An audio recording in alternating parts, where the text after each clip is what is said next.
Alright guys, I'm back for the news. I'm recording this on a Thursday because I have to go out to Mayfield with my brother tomorrow, so if you're seeing this video, it's... Anyways, let's get into today's news. Well, this week's news, I should say. We got Remnant coming out. I've been seeing a bunch of articles on IGN and GameSpot about this. It's coming out in 5 days, so one of the games that was showed off at the E3 this year, not E3, whatever you want to call it. I have no idea anymore. I just figured I'd show you the Amazon thing because I keep seeing things on it. Anyways, moving on here. So we got the Xbox top 10's best-selling games are mostly old Xbox 360 Call of Duty games. And if you guys don't know this, every YouTuber's been talking about it the last couple days, but I figured I should address it. Basically, Microsoft has already proven to be a good steward of the Activision Blizzard and COD series, so they basically fixed all the servers for the older COD games, so you can go and buy backwards compatible games on Xbox One on a discount and basically play the old school COD and online in all its glory, and that's basically what's going on here. Synopsis here.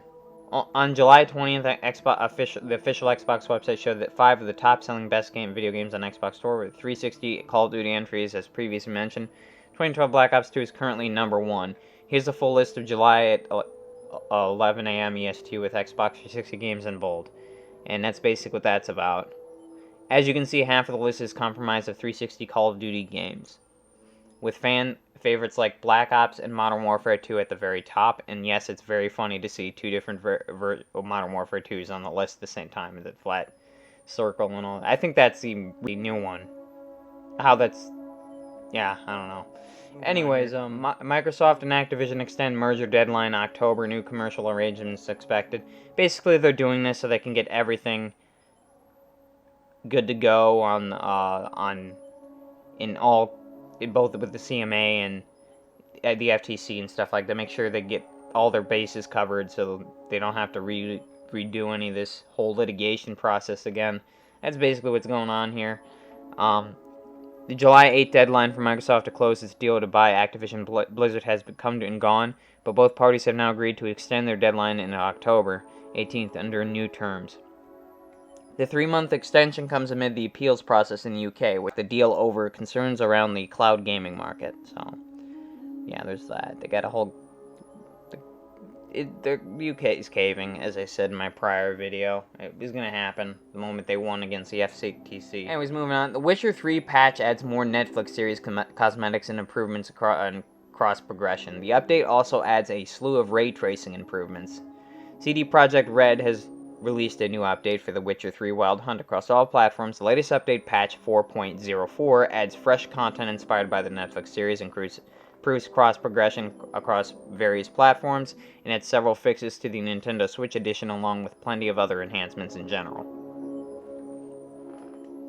On Xbox Series X and S, update 4.04 has fixed an issue in which the cross-progression setting did not update the interface of the cloud saves correctly. Likewise, there was issues when certain players would attempt to load saves using the cross-progression feature across multiple machines. With the same GOG account, this has been fixed. Okay. Here's the patch notes. As with everything, I leave in the descriptions of my videos. Xbox Live Gold games with Gold finally being phased out in favor of Xbox Game Pass Core.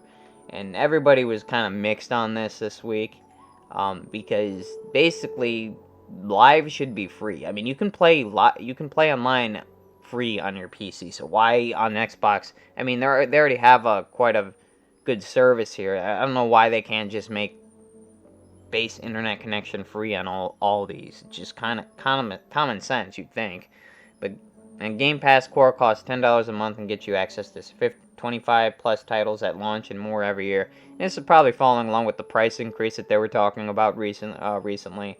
The prices are going up, so I have Ultimates because I have both PC and Xbox. But these are the so Core $9.99, console $10.99, $9.99, and Ultimates is $17 a month.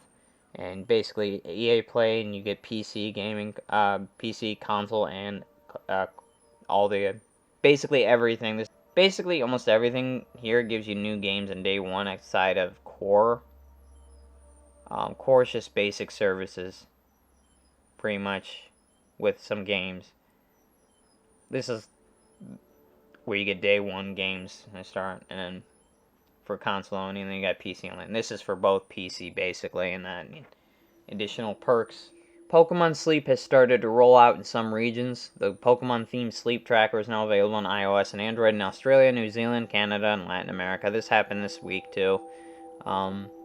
Just like launch of Pokemon Go in 2016, Pokemon Sleep has started its full rollout with a surprise launch in Australia, New Zealand, Canada, Latin America, as picked up by Kotaku. Australia, the game is now available in full on both iOS and Android for players in all these regions, with other regions likely to get access soon. I want to download this on my phone, but I don't have space because I have Danmachi, among other things, Memoria Freeze. I got plenty of freaking installed apps on my phone to the point where I kind of don't have any space left for that and video data and photos and stuff, so. But that's just me. Pokemon Go has often launched new features and game modes early in Australia and New Zealand. Due to the country's limited populations, these regions were also part of the limited Pokemon Sleep beta last week, which was initially opened to Android users from Australia, New Zealand, Argentina, and Canada, and later extended to a number of new Latin American countries. You can get this now, actually. It should be available. It says it's available on my phone. But anyways, yeah, Pokemon Sleep's available now, guys. I'm downloading it on my phone as we speak. Activision confirms Modern Warfare 2 weapons, bundles, and operators will carry over into Call of Duty 2023. So this is an expansion pass off of Modern Warfare 2 that's coming out this year. It's basically all your operator bundles and stuff like that. It's basically just an upgrade on Modern Warfare 2. I don't even know why they bothered. Activision has confirmed Modern Warfare 2's weapon bundles and operators will carry over into Call of Duty 2023 following a period of extensive leaks relating to this year's game. Expected to be Modern Warfare 3, the official Call of Duty Twitter account posted a poll that left fans in no doubt about the transfer of their digital items. Call of Duty developer ShMoR Games, which is leading work on this year's game, retweeted the post. I don't know why they don't just do this with all games so they don't have to build on a whole new game.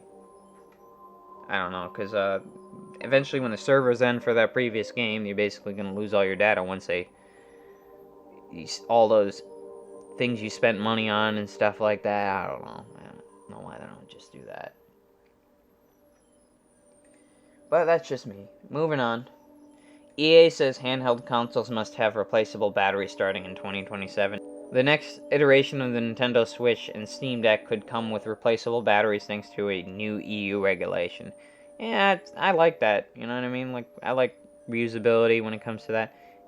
Because in most cases, the first thing to fail on a console is the CMOS battery or something like that, and you can't use it anymore. That's with Xbox and PlayStation, but they sometimes have patches that get around that, depending on if they decide to do them or not. Anyways, as reported by Eurogamer, the Council of the European Union has unveiled a new regulation that forces all devices, including handheld games, consoles, to come with replaceable batteries by 2027. And they might just scale this up, because if they have to do it for the EU anyways, they might as well just do it for the North American regions. Because, in the manufacturing process, they don't have to make very much changes if they just decide to do it for everyone at that point anyways.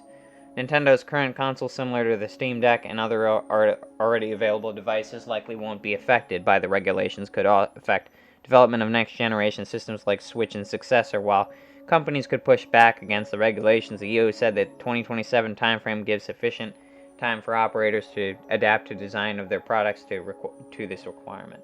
City Skyline 2 has prison labor and welfare offices. It's a new City Skyline game. I'm not really into this city builder, economic, whatever this is. I've played a bit of it, but I could never get into it. Paradox Interactive has doubled down on the realism when it comes to City Skyline 2, with the reveal that the telecom infrastructure, welfare buildings, and prison labor are coming to the highly anticipated management sim, alongside a range of other features and upgrades. The gameplay additions were revealed in a new blog post, which shone a spotlight on mechanics that will exist to look after and reform your digital populace when things inevitably go wrong. Anyone who plays City Skylines will know it is near impossible to keep everyone in your city happy. Any number of factors can influence the citizens' well-being, from a lack of energy to unemployment, pollution, crime. Thankfully, the new welfare office built sounds like real life. Building operates as a safety net in the upcoming sequel, aiding citizens who are down on their luck by providing a boost when nearby residents' happiness falls below half of its total value. That is a mouthful. Wait, is this in-game footage? All footage captured in-game. Oh. I have to say, graphics-wise, looking pretty damper.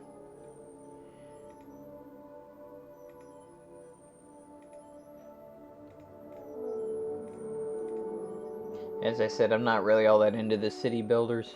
But coming October 2024 for you guys. That was shown off at E3, if I remember, not E3. Ubisoft has no plans for Assassin's Creed Mirage DLC after launch, at least for now. Well, they normally never had plans until after launch in most cases, so that's nothing new for most companies. For now, Mirage has no plans for DLC or extensive post-launch. Ubisoft Bordox has no plans to make DLC or post-launch content for its upcoming project Assassin's Creed Mirage, at least not at the moment. During an AMA with the developers in the Assassin's Creed subreddit, Stefan Bowden, the creator director of Mirage, responded to a question about whether or not the next major installment in the franchise will have post-launch update that will allow players to replay specific missions or quests. For now, Mirage has no plans for DLC extensive post-launch. Bowden replied, "Wait, replay space? They don't even have replayability? Even the base freaking original Assassin's Creed had that. I don't know, it bodes well for me. I don't know about that." Yeah, I didn't really look much into this game, so I have no idea what the game's mechanics when it comes to replayability and stuff like that are like, so if that's true, that's some bull. That's all for today, guys, and any news I don't get here, I'll post in my Twitter, obviously my gaming Twitter. I got an anime Twitter, too. I'll be back Monday for anime news. And I'll see you guys in the next video. Bye.